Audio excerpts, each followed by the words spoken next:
Good morning, everybody. Welcome to Jason Mackey's First 10, a short version podcast talking all things Pittsburgh sports. Today is Tuesday, November 12th, and it is Ravens week. It was Ravens week yesterday, but a little closer there. And, the Penguins had a debacle last night. I was at PPG Paints Arena for that one. 7-1 to the Dallas Stars. Whew, not sure what to make there. We'll get into that. It's actually going to be our lead topic.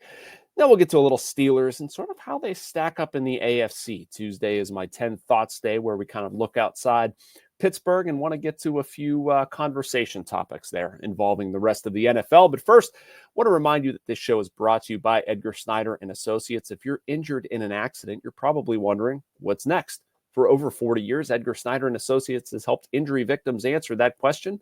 Whether it's dealing with insurance companies, gathering evidence, or collecting medical records, Edgar Snyder and Associates has helped over 75,000 people handle what's next.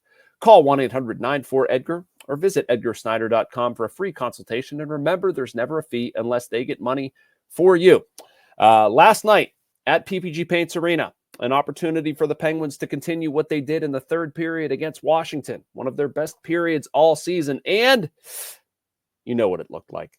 It was ugly. Very, very ugly. The first two goals Joel Blomqvist allowed were, they were just goals that he'd want back. They're fluky.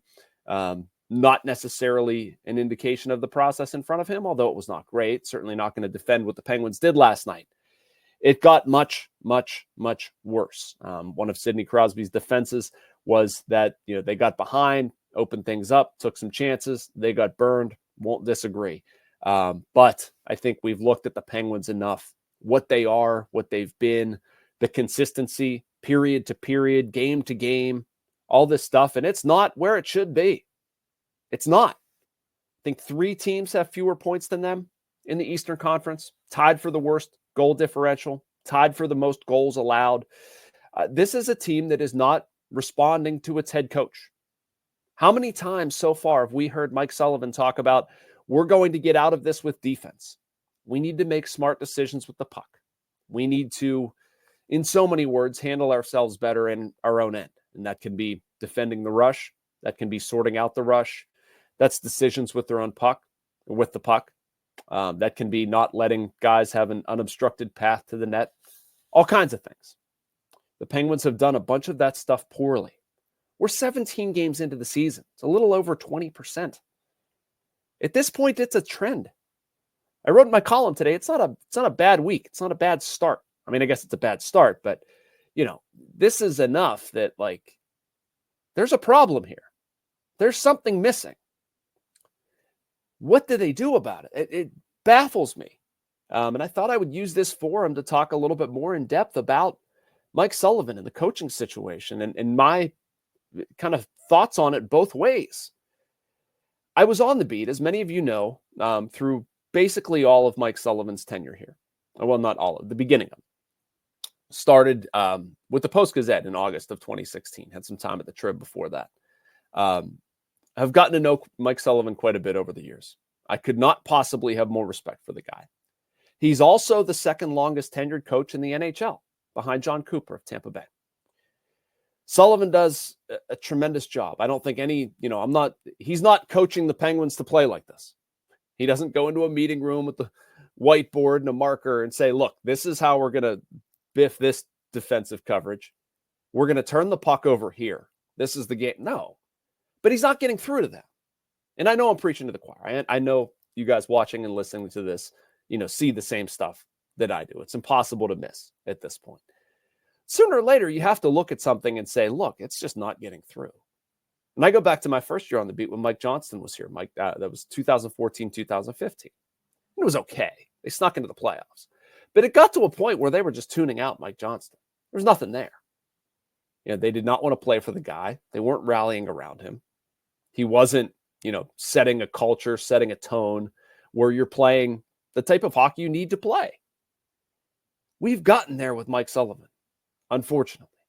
And whether Fenway Sports Group wants to admit it or not, this isn't happening. And I just don't know how many times we're going to do this.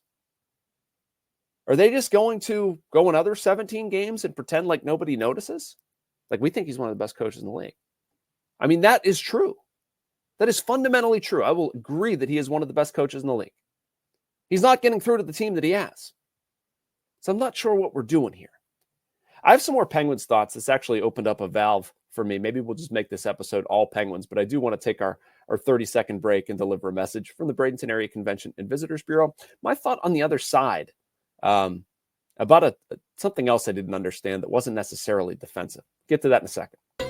Embrace the laid-back charm of island life while sinking your toes in the sand and discovering real, authentic Florida in the Bradenton area. Unspoiled beauty and pristine beaches, a vibrant waterfront downtown energized by local arts and culture, fresh Floridian cuisine with a flourish of rich history, and friendly locals ready to welcome you to this preserved paradise on Florida's Gulf Coast. Plan your visit today at BradentonGulfIslands.com. Welcome back to First 10. We're here Monday through Friday, middle of the morning, talking 10 minutes, and usually it's all Pittsburgh sports. But again, I've just got some thoughts brewing on this Penguins situation from last night. I'm going to use this forum to get them out and try to do it coherently. But even hearing the Penguins talk after last night about we've been good at times, we've put together a good period here, a good period there. It's almost equally as damning or more damning than as if you've just been abjectly terrible. Like, why can't that be sustained? It's a little amazed that they were as good as they were in the third period against Washington. Feel like there's something there. Okay, this is the blueprint. This chance that we previously took, don't take that. Safe move with the puck. This guy that we had sort of, forgotten about, or this area of the ice, or this way of entering the zone, whatever. It has a lot of applications in hockey. Let's lean more toward that. And it just went all out the window. And it feeds into a problem that has been consistent with this group. We're not really handling adversity or good things terribly well. That has baffled me. Score a goal, let one in. Have a lead, let it go. Like that's a way of playing that it's learning how to win. It's knowing how to execute in key situations. The Penguins in 15, 16, 17, even 18, in Sullivan's prime years, they largely had that stuff. Now, they also had a greater ability to score themselves out of it. And that's a pretty good deodorant when you had, the offensive talent they did and the scoring depth they did. This group doesn't have that, which means the other stuff matters that much more. All right. Another piece of deodorant in all of this with the Penguins is the goaltending situation, right? I didn't understand this. I don't understand this. I think it's going to course correct by Wednesday. Don't get me wrong. But Blomqvist starting last night. Can somebody explain to me why that move was made? Seriously. He was good against Washington. I completely understand that. Your long-term goal is the guy making $5.4 million a year. Blomqvist can go to the AHL. The reason that I sort of think, this is completely speculative on my part, but if you're worried about your job and needing to win games, maybe you play Blomqvist. Maybe you don't take the chance of things disintegrating with Jarry, because that is possible, right? We don't know what we're going to get. But that's also why I would have played him. I want Jarry to get consistent starts. Believe his last game was Friday. I don't want him going Friday to Wednesday without playing. I want him to play.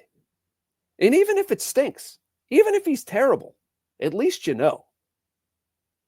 Because at least in the immediate future, Blomqvist isn't that. Not until you figure out what you're doing with the guy who makes $5.4 million. And again, you can send Blomqvist through waivers. It's not a big deal. He can go down there and play for a little while. Like, has he earned some time up here? Sure. Was he good at times on Friday? Sure. I'm not disagreeing with any of that, but sometimes you just got to wait a little bit until situations above you shake out. That happens. So I didn't understand that goaltending decision. I don't like it. There's so much riding on Jarry, honestly, what he turns out to be. And this is, Ryan Graves. I'm going to make a weird pivot, but it's going to make sense in a second. He's been better this year, but I still think there's, plenty of question marks surrounding his game. There's a ton surrounding Erik Karlsson. What do those guys have in common?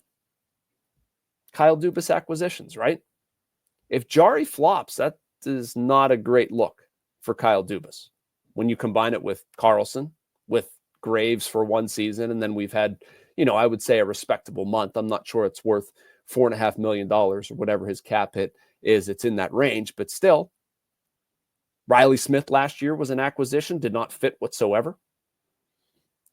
Michael Bunting had a slow start. Was Bunting and a few prospects at this point worth giving up Jake Gensel? No. So, yes, Dubas inherited a mess. I wrote this in my column today, too. Check that out at post-gazette.com. Well, self-pitch. No, but seriously, it's okay to look at what he's done and start asking questions. Some of these messes he's made for himself. He went out and got Karlsson. That's not something anybody forced upon him. He extended Jarry. Is Jarry going to be any good? I don't know. Anyway, the Penguins have left the door open for a lot of this stuff. This has gone on long enough. I don't understand it. Excuse me. Sorry. I wanted to get to a little bit more NFL-wide stuff. I guess we'll just push that to Wednesday. Anyway, we'll talk a little bit more 10 thoughts and some goings on around the NFL. So stick with me there, but just a lot to say on the Penguins right now. All right.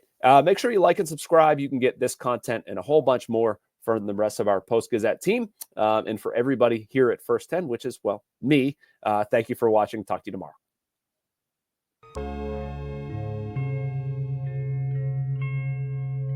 Thank you for checking out this content from Post-Gazette Sports. If you watch this video on YouTube, please like the video and subscribe to our channel.